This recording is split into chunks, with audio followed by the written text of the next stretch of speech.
comment tracer une courbe sans préciser X et Y. Donc, j'ai pensé à ceci, à savoir, OK, ça veut dire qu'on veut faire, par exemple, un graphique, mais on ne veut pas nécessairement identifier toutes les coordonnées.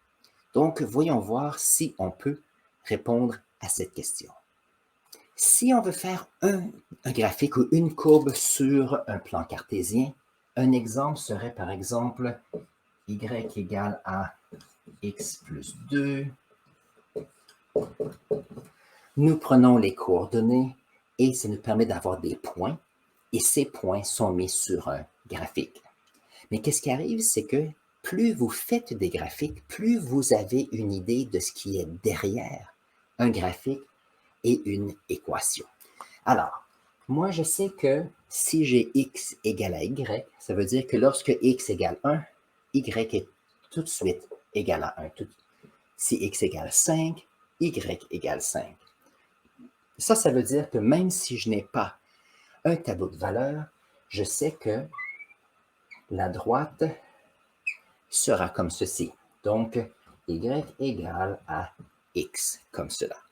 Ça veut dire qu'on peut utiliser nos connaissances pour jouer avec ces courbes, même si nous n'avons pas les coordonnées.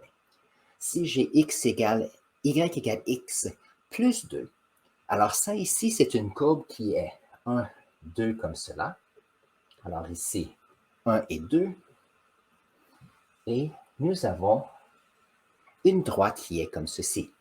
Je n'ai pas besoin de savoir les coordonnées parce que d'expérience, je sais que si nous avons x égale à y comme cela, mais que nous ajoutons 2 à tout, on peut prendre cette courbe et la monter de 2 comme cela.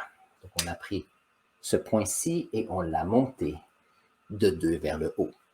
Donc, l'idée, c'est qu'on n'a pas besoin de faire un tableau de valeurs pour nous aider.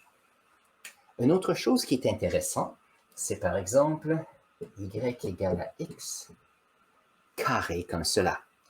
Y à x carré, avec le temps, je sais que c'est une courbe qui va passer ici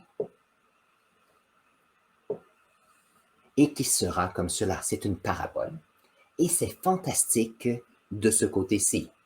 Par contre, je sais que si ça, c'est la base de ma parabole, je peux aussi, pour le fun,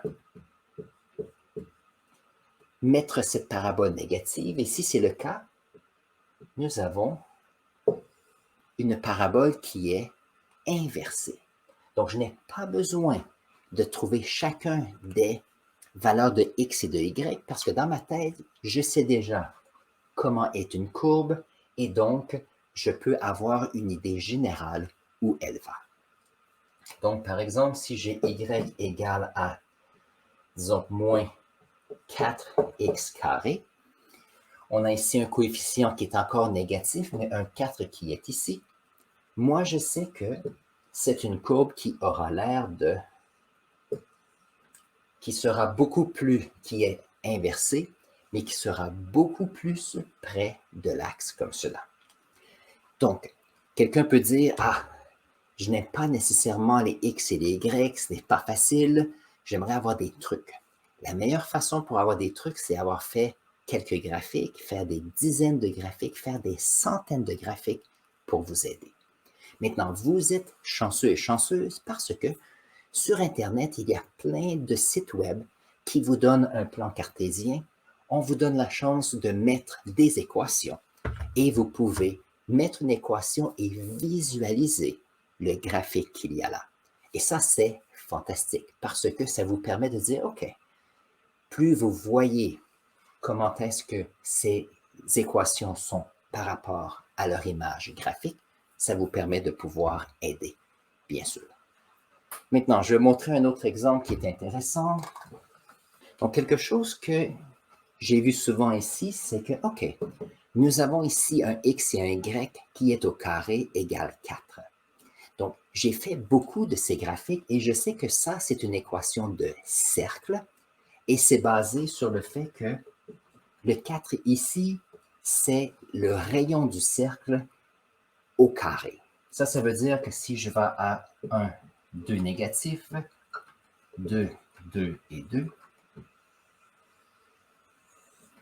je sais que nous avons une équation qui nous donne un cercle ici. Si j'ai x carré plus y égale à 25, je fais la racine carrée ici et j'ai donc un cercle qui sera comme ceci avec 1, 2, 3, 4 et 5. Pourquoi est-ce que je n'ai pas utilisé de valeur de x et de y? C'est que je connais un peu comment les courbes ont l'air et c'est comme ça que je peux identifier mon graphique. Maintenant, x et y, lorsqu'on parle de graphique, c'est quelque chose qui est très utile. Et c'est très utile aussi lorsqu'on fait la programmation. Donc, de plus en plus, il y a des personnes qui vont jouer à des jeux vidéo. Et lorsqu'on prend des jeux vidéo, ils utilisent cette idée de plan cartésien. Je vais vous montrer.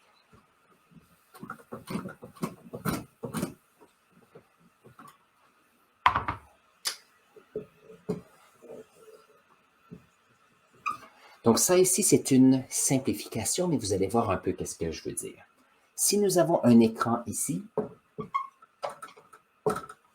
et que nous avons ici un personnage, tiens, je vais prendre quelque chose de facile, je vais prendre un sapin. Comme ceci. Le jeu vidéo ou sur l'écran, on peut avoir, par exemple, une photo qu'on prend avec une caméra, et ça, c'est avec des pixels. Une pixel, qu'est-ce que c'est? C'est un petit carré qui est d'une couleur différente. Mais une chose qui est intéressante, c'est que si on prend une image avec pixels et qu'on agrandit cela, on se retrouve, par exemple, avec des carrés qui ressemblent à ceci. Alors, c'est beaucoup moins spécifique que si on regarde de loin. Mais lorsque c'est intéressant, c'est que si on utilise un point de référence et des vecteurs, nous pouvons avoir de ce point-ci au haut du sapin ici, on a une distance comme ceci et on peut avoir un angle comme cela. Donc, c'est un peu simplifié, mais je peux identifier cela. Ça veut dire que si je veux reculer et avoir une impression que l'arbre recule un peu, ou si on veut se rapprocher, le point ici va changer. Donc, si moi, je me recule un petit peu comme perspective, si je me recule, j'ai un arbre qui est beaucoup plus petit. Ça veut dire que nous avons un autre point. On a un angle qui est ici et on a une nouvelle distance. Ce point-ci peut être identifié comme une valeur de x et de y aussi. Donc, ça veut dire que si nous avons des ordinateurs puissants, on peut donc faire le calcul mathématique pour savoir comment est-ce qu'il y a le sapin avec tous les points.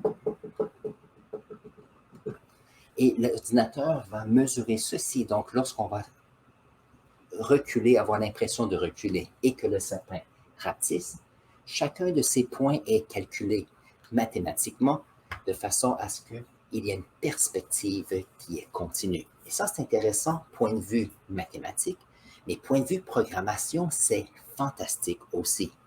C'est fantastique parce que ça nous permet d'avoir des images qui sont de plus en plus perfectionnées. Et si vous jouez à des jeux vidéo, il y a certaines images qui ont tendance à être tellement réalistes. C'est parce qu'on a des ordinateurs puissants pour faire cela. Si on retourne 15 ans à l'arrière ou 20 ans en arrière, les graphiques étaient beaucoup moins intéressants pour les jeux vidéo parce qu'on n'avait pas la puissance des ordinateurs pour faire tout ceci. Donc, ce n'était pas possible.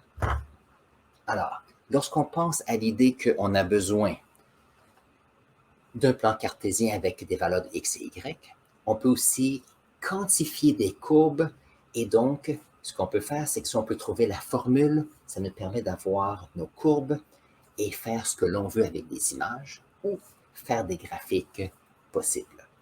Est-ce que c'est simple? Pas du tout. Par contre, est-ce qu'on peut apprendre cela? Bien sûr. Dites-vous que les mathématiques, c'est fantastique. Les mathématiques qui s'appellent des mathématiques qui sont appliquées devient intéressant. Donc, si on pense à l'idée de coding ou faire du codage pour faire des applications, du codage pour faire des mini-jeux ou des choses comme ça. C'est le même principe. On peut utiliser soit les maths ou on peut utiliser des petits bouts de code. Mais souvent, qu'est-ce que c'est un code? Ça dit à la machine ce qui se passe avec un morceau d'information, avec une image ou un point de couleur. Et ça, c'est comme ça qu'on peut tracer des courbes sans préciser X et Y ou en utilisant des équations pour définir des courbes mathématiques pour faire des vidéos. Donc, j'espère que ceci répond à la question que vous aviez pour nous. Alors, je suis content que vous ayez été avec nous aujourd'hui pour cette vidéo. Prenez un instant et allez voir ce vidéo ici. Vous allez voir, on va apprendre quelque chose de nouveau. On se voit là.